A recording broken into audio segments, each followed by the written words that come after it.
welcome back to Movie Review Mom. And that is, if you are a returning subscriber, thank you for supporting my channel. And if you're brand new, yay, you made it here. I'm so glad. My goal is to give you the heads up on filmmaking quality and content so that you can make the best decision for you and your family as to whether or not you want to spend time or money or both watching a particular film. You can also find me on Instagram as Movie Review Mom and as my name, the author, Trina Boice. I'm also on Facebook in a group called, guess what? You're right, Movie Review Mom. So run over there and join us. We share all kinds of fun things and have contests and all that kind of stuff. Anyway, today the movie I'm reviewing is called Fantastic Beasts: The Secrets of Dumbledore. The continuation of this Fantastic Beasts franchise and story is now available in select theaters nationwide, at least here in the United States. The movie is rated PG-13 and is 2 hours and 22 minutes long. This is the longest of the Fantastic Beasts film movies, and it's pretty long.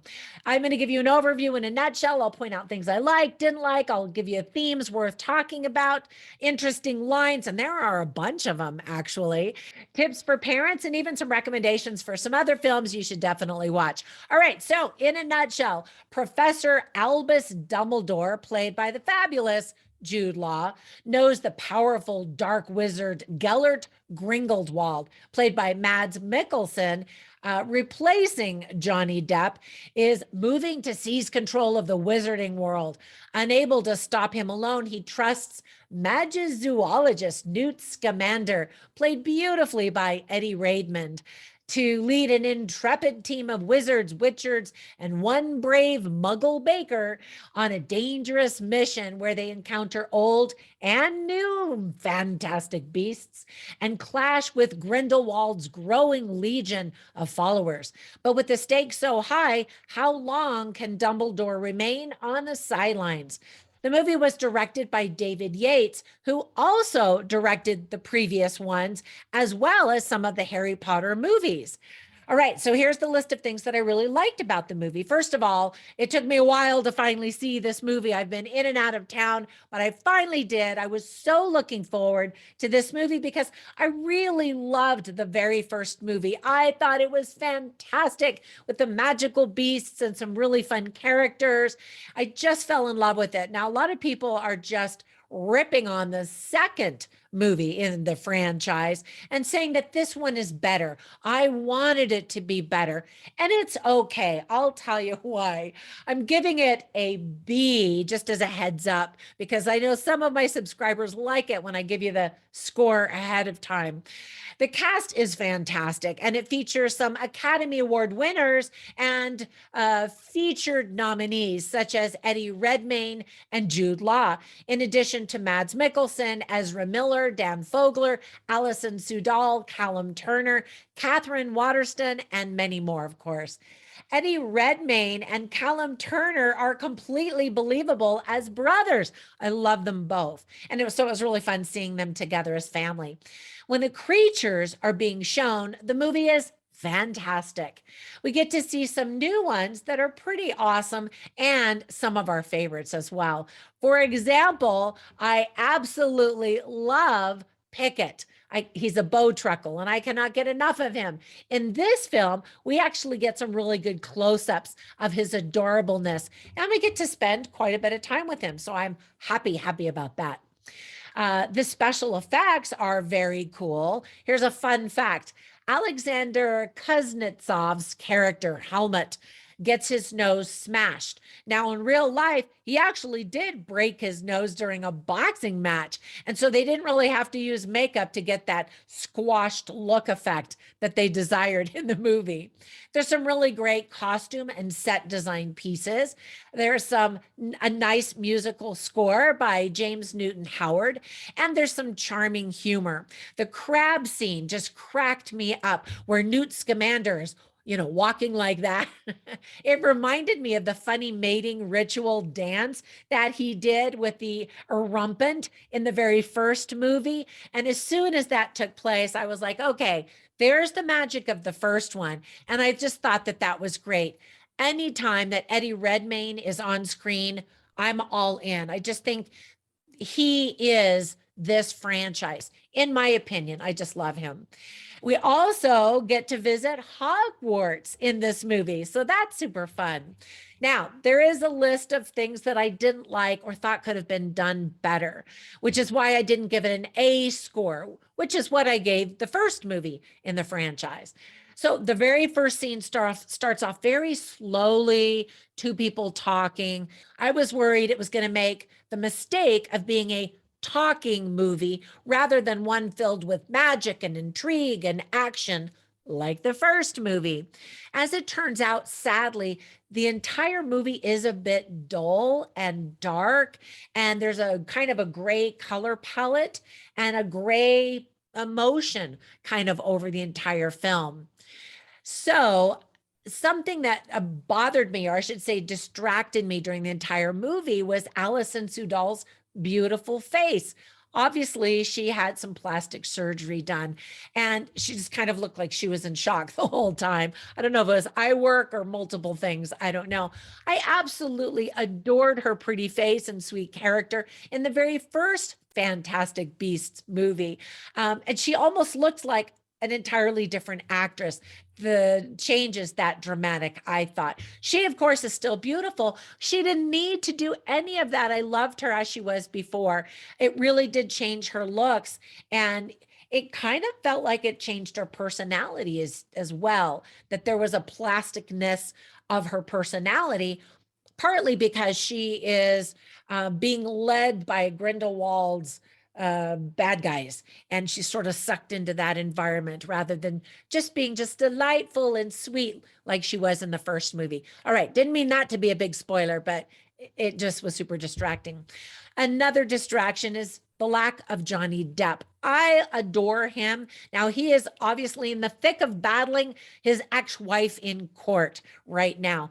But don't feel too sorry for him, because he earned $16 million just for filming one scene before they yanked him from the film. Now, I think it was unfair for them to yank him from the film. I mean, if they yanked every Hollywood star who was, in the middle of a divorce or allegations, there wouldn't be any actors left. I liked him as that character. Now, there are some people who say that Mick Mickelson does a much better job. I don't know. I mean, Mads Mikkelsen, I said his name wrong. I didn't really like him in this role. I get it that he seems to match the storyline better. It's more believable in a romantic sense, but he kind of had one facial expression the entire time. And I just thought that he should have been more, unhinged, like we know Johnny Depp can do so well. In the story, there's no explanation for the change of actors. And I thought they could have easily offered an excuse, like they had to disguise him so that he wouldn't be captured, or so that he could continue with his evil plot.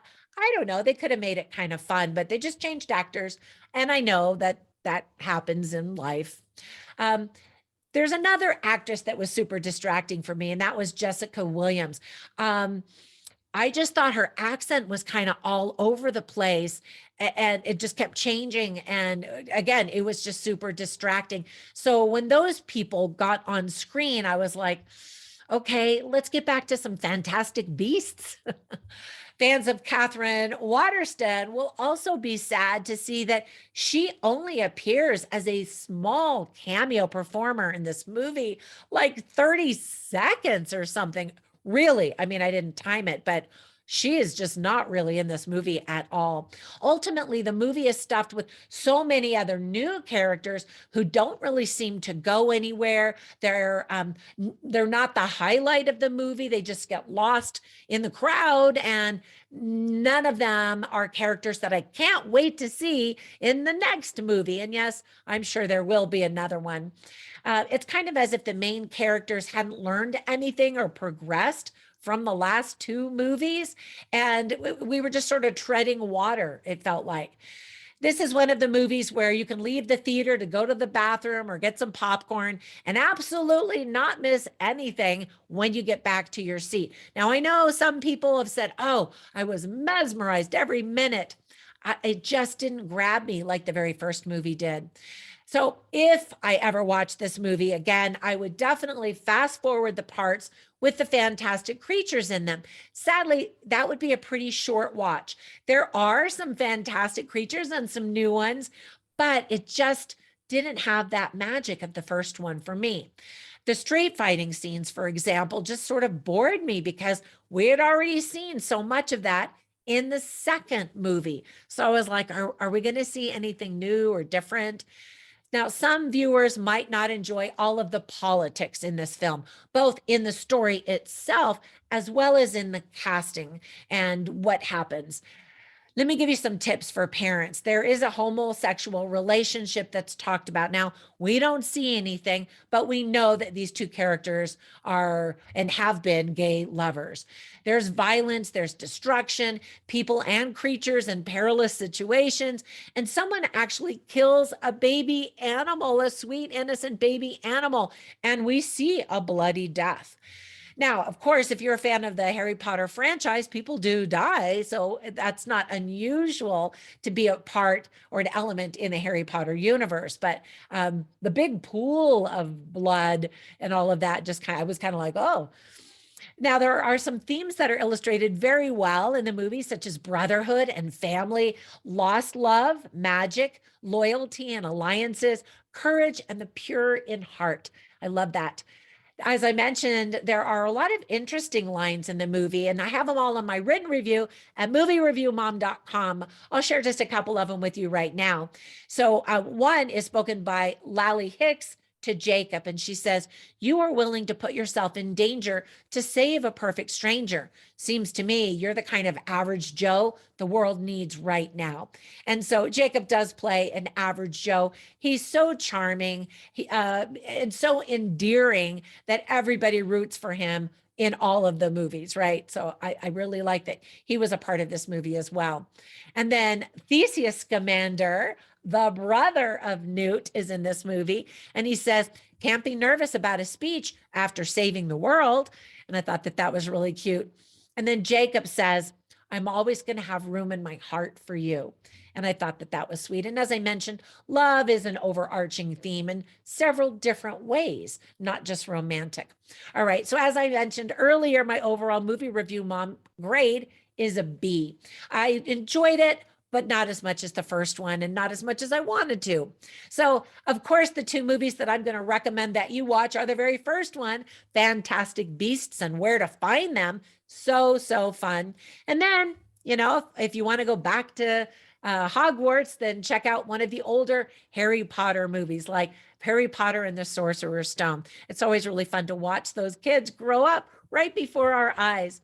All right, I keep getting hair in my face. Thank you so much for joining me. Hope you enjoy this movie. And if you do, or if you don't, comment down below. I'd love to hear your thoughts on this franchise and how you think this movie went.